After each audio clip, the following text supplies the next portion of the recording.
Good evening. SSC MTS 2019 के सभी candidates का सक्सेस ग्रुप में बहुत बहुत स्वागत है। आपके डिस्क्रिप्टिव के रिजल्ट जो हैं वो 30 अप्रैल को शेड्यूल्ड थे डिक्लेयर होने के लिए, और बहुत से कैंडिडेट्स के मन में ये आशंका थी कि क्या ये रिज़ल्ट 30 अप्रैल को डिक्लेयर हो पाएगा।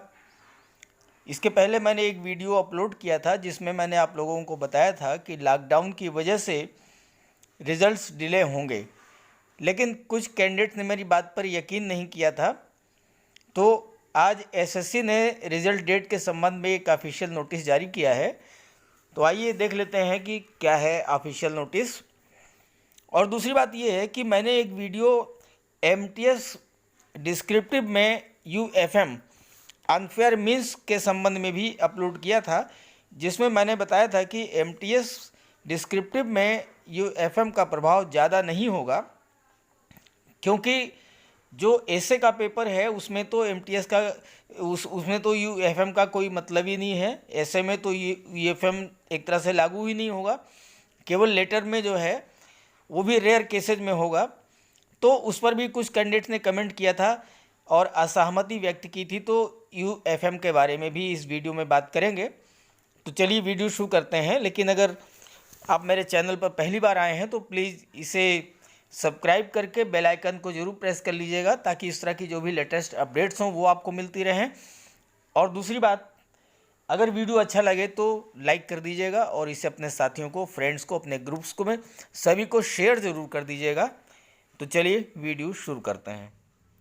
देखिए, आज से करीब 15 दिन पहले मैंने एक वीडियो अपलोड किया था एसएससी एमटीएस डिस्क्रिप्टिव के रिज़ल्ट के बारे में, और उसमें मैंने ये बताया था कि चूंकि इस समय लॉकडाउन चल रहा है, तो लॉकडाउन की वजह से जब एग्ज़ाम्स डिले हो रहे हैं तो रिज़ल्ट भी निश्चित रूप से डिले होगा।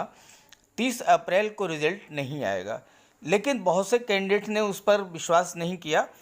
मैं आपको एक नमूने के तौर पर एक कमेंट आपको दिखा रहा हूँ, आप देखिए। इसमें ये ललित कुमार जी का कमेंट है 2 हफ्ते पहले का। भाई, कॉपीज़ ऑलरेडी चेक हो चुकी हैं, रिजल्ट्स टाइम पे आएगा 100%। मेरा भाई एएसओ है एसएससी सीजीओ कॉम्प्लेक्स में।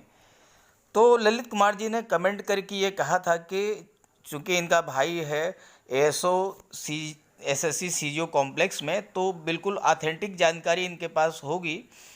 और इन्होंने ये कहा था कि कॉपी चेक हो चुकी हैं, तो रिज़ल्ट जो है वो 100% जो है टाइम पर ही आएगा। लेकिन मैंने फिर भी इनके कमेंट को रिप्लाई किया था, और रिप्लाई करते हुए मैंने कहा था कि ये हो सकता है कि कॉपी चेक भी हो गई हों, लेकिन लॉकडाउन की वजह से जो परिस्थितियां बन रही हैं उसकी वजह से ड्यू टाइम पर रिज़ल्ट आना पॉसिबल नहीं है। रिज़ल्ट निश्चित रूप से डिले होगा, 30 तारीख को या 30 अप्रैल को पॉसिबल नहीं होगा। तो इस संबंध में अब आइए देखते हैं, आयोग ने एक नोटिस जारी किया है, ऑफिशियल नोटिस, जिससे आपको बिल्कुल क्लियर हो जाएगा कि मैंने जो बात कही थी वो बात अपनी जगह पर बिल्कुल सही है। तो आइए देखते हैं क्या है वो ऑफिशियल नोटिस। देखिए, ये आपके सामने staff selection commission government of India के वेबसाइट है। इसमें देखिए, आगे बढ़ेंगे तो आ जाएगा आपके सामने लेटेस्ट न्यूज़, और इसमें नीचे है April 24, 2020 notice regarding schedule of result to be declared by commission. इसको क्लिक कीजिए। जैसे ही क्लिक करेंगे तो डाउनलोड का ऑप्शन आएगा, यहाँ डाउनलोड को क्लिक कीजिए तो डाउनलोड होना शुरू हो जाएगा।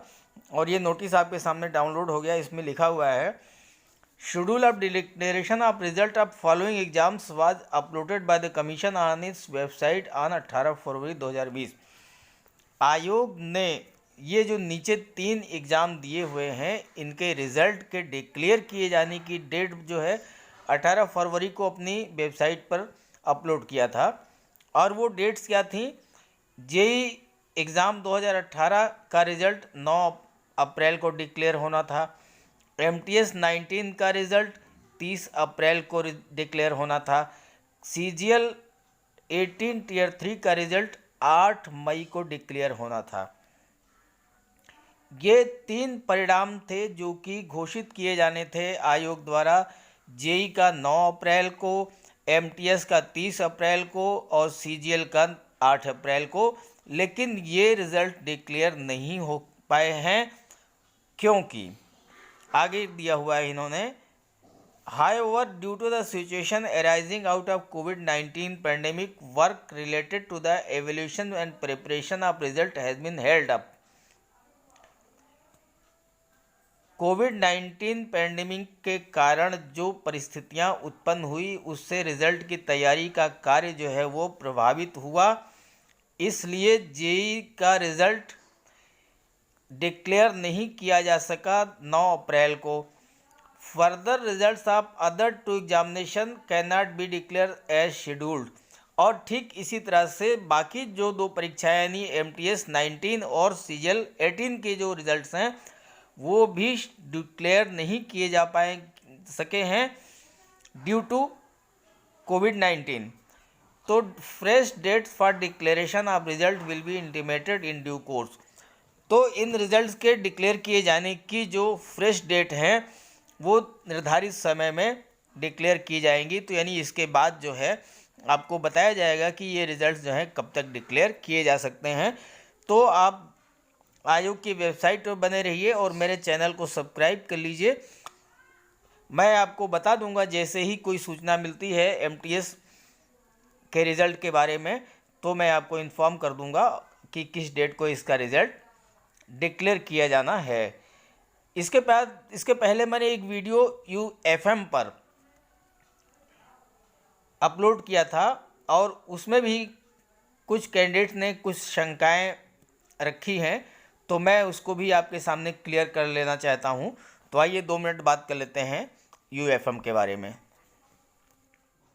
देखिए, यूएफएम से रिलेटेड मैंने जो वीडियो अपलोड किया था उसमें मैंने आपको बताया था कि जो इंस्ट्रक्शंस थे वो ये था कि candidates are strictly advise not to write any personal identity, यानी अपने कोई भी व्यक्तिगत पहचान से संबंधित कोई भी जो है शब्द का प्रयोग नहीं करना है, आइदर इन एसे और इन लेटर।